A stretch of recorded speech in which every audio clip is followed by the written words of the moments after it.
Here comes the sun. So just a few days ago, I discovered this little spot right here in the garden, and wow, it is so sweet. I put a cushion down right here. This is my reading, journaling space, my space to feel inspired because there's just so much beauty all around me. Earlier, I was sitting here trying to decide what I wanted to talk about for this video, what the topic was going to be. Beforehand, this morning, I was feeling so open since last night. Something in me just shifted a bit and I just started to feel just so, it's so hard to put words to experience, you know, sometimes, but just this openness, this, like my heart feels as if it's opening more and more, and I just feel so excited and so much more present and not feeling like this longing to be elsewhere, which is something that I have been experiencing in waves of noticing myself kind of feeling nostalgic and longing for the past, but the past in more of a romanticized way, like aching for the past in an image that it didn't even happen, you know, like missing something that never was. And then also my mind so far in the future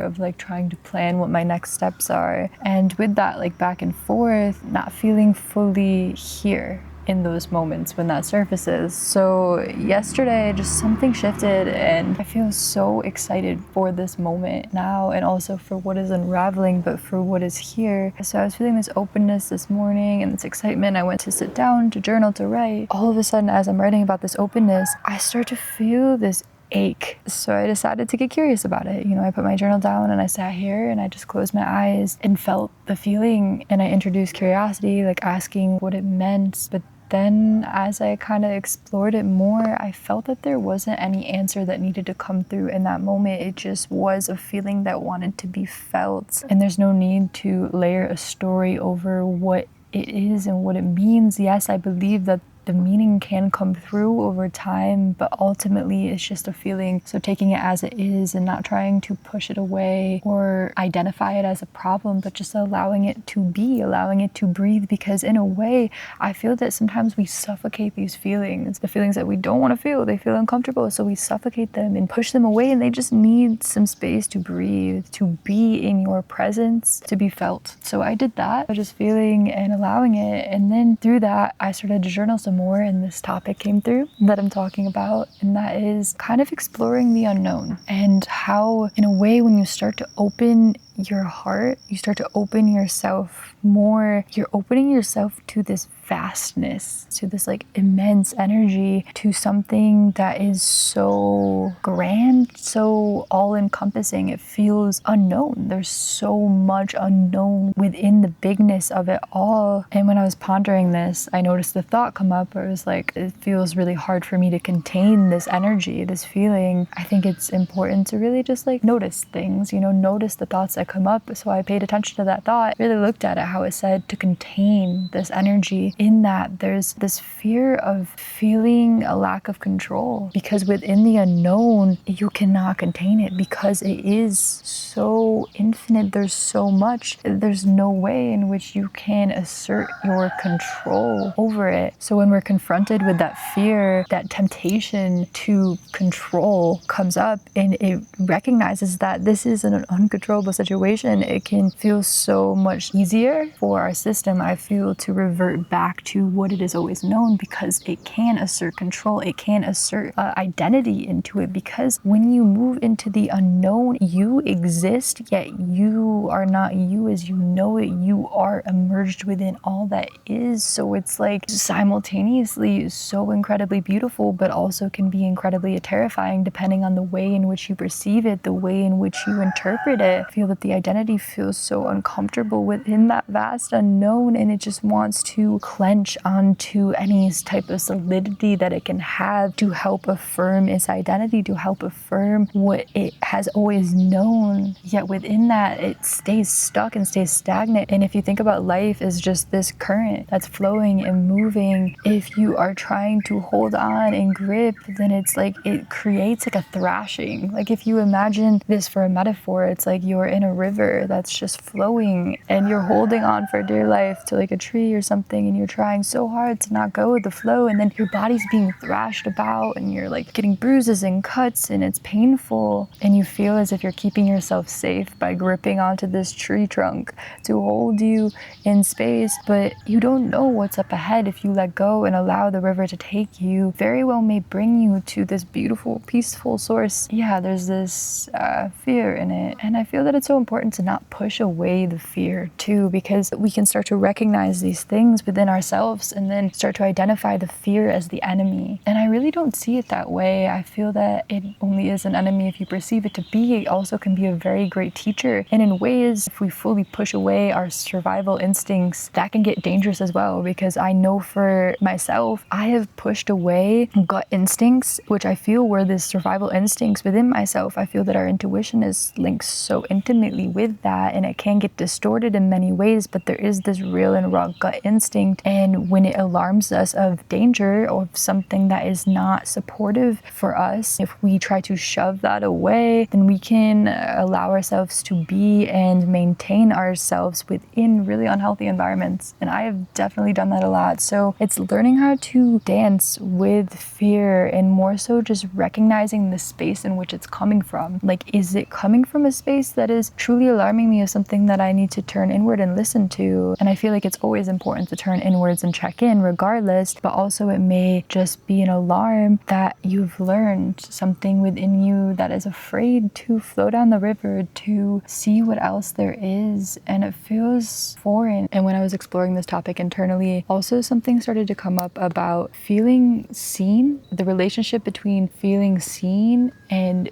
being in the known. And I'm gonna unravel this in real time here because I don't even know what I'm about to say about it, but let's dive into the unknown here. I feel that so many of us, I mean, if not all of us, struggle with, in different ways, certain areas of our lives where we seek attention, you know? And not that there's anything innately wrong with desiring attention, it's just the ways in which we go about it. Yeah, I feel it's so important with whatever we're doing to recognize the space in which we are moving from. And is it a space within me that is trying to extract attention from other people, extract something that it doesn't believe that it has innately within it? Or is it moving from a space that believes in itself, that trusts, that knows that it is full, complete, whole, lovable as it is, and it doesn't need to try to draw that out of other people, out of situations? So perhaps the part of us that aches to be seen feels that within the unknown, it will not be known. It will not be seen, and there's this wounding, there's this tie between feeling disconnected when in the past, when parts of ourselves were not known, were not seen. So it feels that it must know, it must take on this identity, it must configure itself into this box, into this structure of I and to me, so that it can be seen, so it can be validated, so its existence can be validated. Because once it steps into the unknown, where is the validation? Because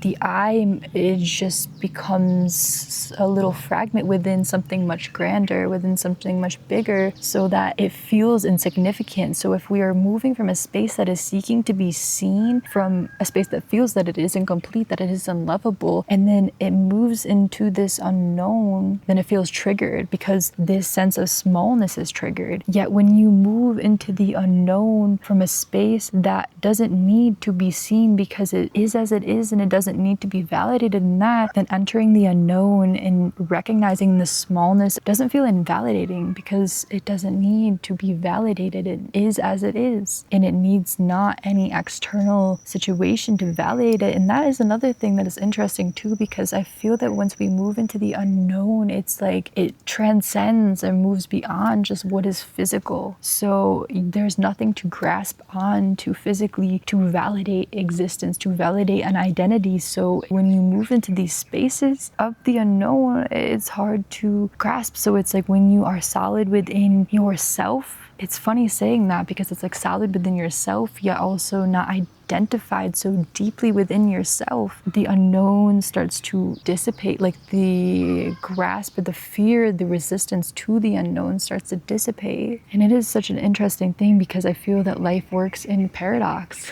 Like it really does. It's both important to have, to know thyself, to really have a strong sense of what is me, to really uncover who you are, and you can move with confidence through that, yet to also not be so identified as like, this is me. And it's such a trippy thing to really hold that paradox, to know yourself so soundly, so solidly, to have almost a solid structure and foundation of who I am, so that you can forget and realize that you are not who you are.